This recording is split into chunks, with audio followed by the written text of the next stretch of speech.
जहां छतरपुर जिला अस्पताल के कैदी वार्ड से फरार आरोपी रविंद्र परिहार को ग्राम पनौठा के पास गिरफ्तार कर लिया गया। इसके साथ ही उसे फरार कराने वाले 3 साथी चंद्रभान अनुरागी, प्रदीप सिंह चंदेल और अंगद सिंह सिसोदिया भी पकड़े गए। अन्य 4 आरोपियों की तलाश जारी है। पुलिस अधीक्षक अगम जैन के निर्देशन में गठित 10 पुलिस टीमों ने इलाके में लगातार दबिश दी और फिक्स पॉइंट पर सुरक्षा बढ़ाई। आरोपी के पास से पुलिस वेपन, 3 मोबाइल और 1 मोटरसाइकिल बरामद हुई है। सभी आरोपियों को न्यायालय में पेश किया जाएगा।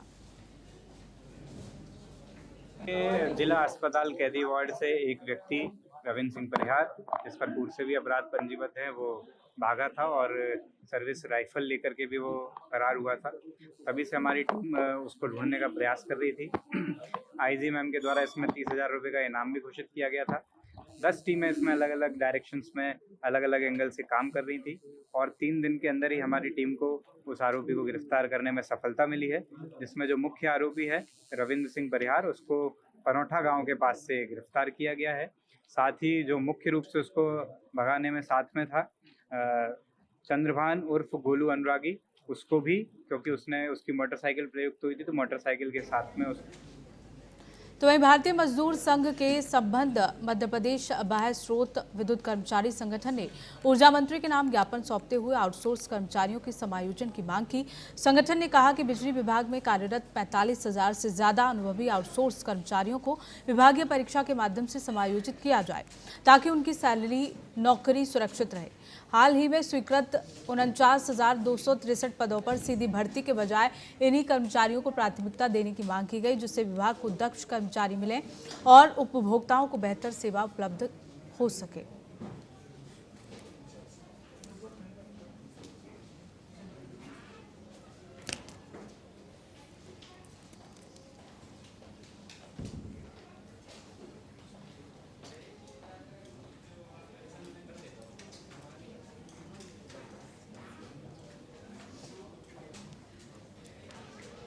अगली खबर का रुख करेंगे, जहां वाइल्ड लाइफ रेस्क्यू टीम ने खेत से लगे घर के बाड़े से करीब 9 फीट लंबा अजगर रेस्क्यू किया।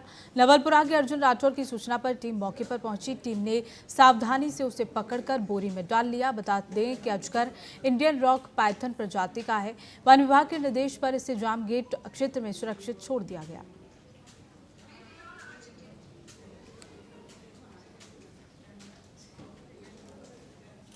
तो वहीं मंदसौर में पीजी कॉलेज के सामने 2 युवकों ने बिना नंबर वाली कार से एक युवती का अपहरण कर लिया। कार में युवती के साथ मारपीट की गई और उसका मोबाइल भी छीन लिया गया। युवती के कार के अंदर से चलाने पर पुलिस सक्रिय हुई और पुलिस ने तुरंत कार को रोककर अपहरणकर्ताओं को पकड़कर थाने लेकर पहुंची। पुलिस अब युवती के अपहरण की वजह की जांच कर रही है।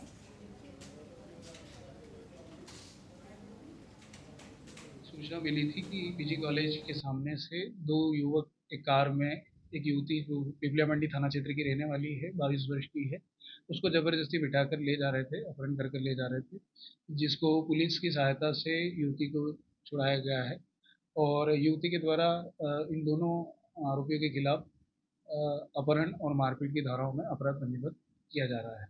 जो आरोपी है उनकी क्या पहचान? आरोपी एक अभिषेक पिता बद्रीलाल चौधरी पिपलिया मंडी के रहने वाले हैं और दूसरा आरोपी है श्रवण पिता मोहनलाल। जब मैं कॉलेज के बाहर निकली तो मैं वहाँ पे बस का वेट कर रही थी, तभी वहाँ पर अभिषेक चौधरी आया।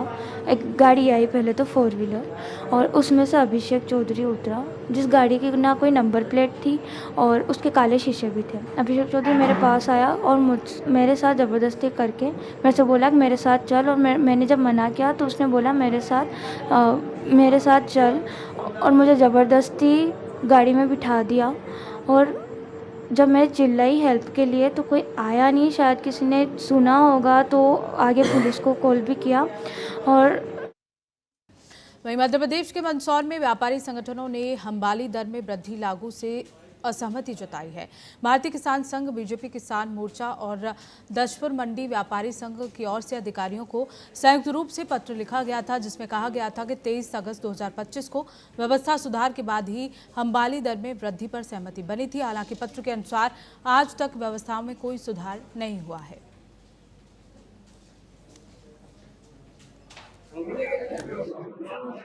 पूरा परिवार के साथ, सभी व्यापारी परिवार के साथ कलेक्टर कार्यालय में कलेक्टर महोदय के सामने उपस्थित हुए हैं एक ज्ञापन लेकर, जिसमें मंडी में आ रही व्यवस्थाओं संबंधित एक मीटिंग हुई थी, जिसमें माली दर बढ़ाने का।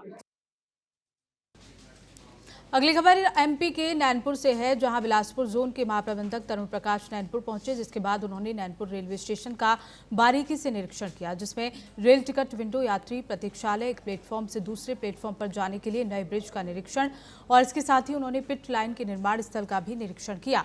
साथ ही उन्होंने अमृत भारत योजना के तहत नैनपुर स्टेशन के पुनर्विकास कार्य का जायजा लिया।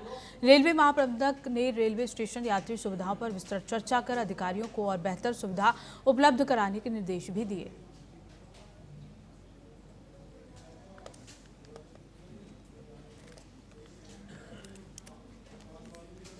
तो वहीं रायपुर में मुख्यमंत्री विष्णुदेव साय की अध्यक्षता में सैनिक कल्याण विभाग की 6वीं राज्य सैनिक समिति की बैठक हुई। मुख्यमंत्री ने कहा कि सैनिकों का शौर्य और बलिदान सदैव देश के लिए प्रेरणादायी है और सरकार भूतपूर्व सैनिकों और उनके परिवारों के कल्याण के लिए प्रतिबद्ध है। इसके साथ ही युद्ध और सैनिक कार्रवाई में शहीद सैनिकों की पत्नियों और उनके आश्रितों को दी जाने वाली अनुग्रह राशि में बढ़ोतरी की गई। अब इन सैनिकों को 20 लाख से बढ़ाकर 50 लाख रुपए कर दिए जाएंगे। अब परमवीर चक्र प्राप्त वीर जवानों को 40 लाख रुपए की जगह 1 करोड़ रुपए की अनुग्रह राशि प्रदान की जाएगी।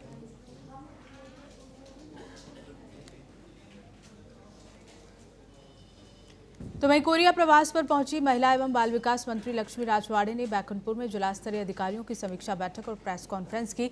इससे पहले उन्होंने बाल गृह और वृद्धा आश्रम का औचक निरीक्षण किया, जिसकी व्यवस्था से वो संतुष्ट नजर आए। मंत्री ने कहा कि आंगनबाड़ी समय पर खुले, बच्चों की साफ सफाई और पोषण आहार पर विशेष ध्यान दिया जाए। आगे समीक्षा सरगुजा संभाग की जा रही है, क्योंकि इस बार जो स्टार्ट किए हैं जसपुर, अंबिकापुर, बलराम और फिर कोरिया जिला, उसके बाद एमसीबी जिला जाएंगे, एमसीबी जिला के बाद फिर सूरजपुर तक। तो ये अपना पूरा संभाग कवर कर रहे हैं, ताकि पूरे छत्तीसगढ़ जहाँ जहाँ समीक्षा अभी तक नहीं हो पाए हैं वहाँ जाने की आवश्यकता है, वहाँ की स्थिति जानने की भी आवश्यकता है। तो आज कोरिया जिले आई हुई हूँ। अगली खबर का रुख करेंगे, जहां छत्तीसगढ़ के मिनी माता बांगो बांध पानी के लबालब भर गया और 59,106 क्यूसेक पानी ज्यादा आने के चलते बांध के 3 गेट खोले गए। मुख्य इंजीनियर बिलासपुर और अधीक्षक इंजीनियर कोरबा से अनुमति के बाद ये कदम उठाया गया, ताकि बाढ़ के पानी को नियंत्रित किया जा सके।